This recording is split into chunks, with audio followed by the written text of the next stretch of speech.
Zimbabwe enters into the Super 8 stage.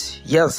அதுக்கு முன்னாடி நம்ம சேனலை சப்ஸ்கிரைப் பண்ணலாம், சப்ஸ்கிரைப் பண்ணிக்கோங்க. இந்த T20 வேர்ல்டு கப்போட ரியலான ராவான கண்டென்ட் வரும். அப்படியே உங்களோட கிரிக்கெட் ஃப்ரெண்ட்ஸுக்கு ஷேர் பண்ணி விடுங்க. ஜிம்பாப்வே வர்சஸ் அயர்லாந்து மேட்ச் பல்லக்கிளையில் நடக்க இருந்தது.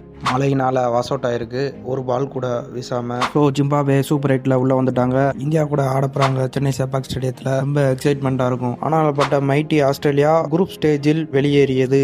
Breaking news. Mitchell Marsh 2023 world கப்ல எப்ப மேல கால வச்சாரோ அப்பவே அவங்களுக்கு சரியில்லை. ஸ்டீவ் ஸ்மித் வந்து ஒரு பிரயோஜனம் இல்ல, ஒரு மேட்ச் கூட சான்ஸ் கிடைக்கல. இனிமேல் இறங்கினாலும் முடிஞ்சு அவ்வளவுதான். சென்னை சேப்பாக் ஸ்டேடியத்துல February 26 India versus Zimbabwe super 8 real contest game இப்பதான் ஸ்டார்ட் ஆகுது. February 22 India versus South Africa அகமதாபாத்ல. 26 இந்தியா வர்சஸ் ஜிம்பாப்வே சேப்பாக்ல. March 1 India versus West Indies Eden கார்டன்ல. இந்த குரூப்பை பார்த்தா ரியல் கான்டெஸ்ட் இதுதான். 4 டீம் செம்ம ஸ்ட்ராங். ஜிம்பாப்வே கிரிக்கெட் சொல்லிக்கலாம், நாங்க ஜெயிச்சிட்டோம் மாறா அப்படின்னு. தலர் நிமிர்ற நேரம் வந்தாச்சு. ஜிம்பாப்வே சிக்கந்தர் ராசா ரொம்ப நாளா சீனியர் பிளேயர் விளையாடிக்கிட்டு இருக்காரு. அவரோட கரியர்ல இது உச்சமா இருக்கும். அப்பிந்தியர் கிரிக்கெட் சேனலை சப்ஸ்கிரைப் பண்ணிருங்க.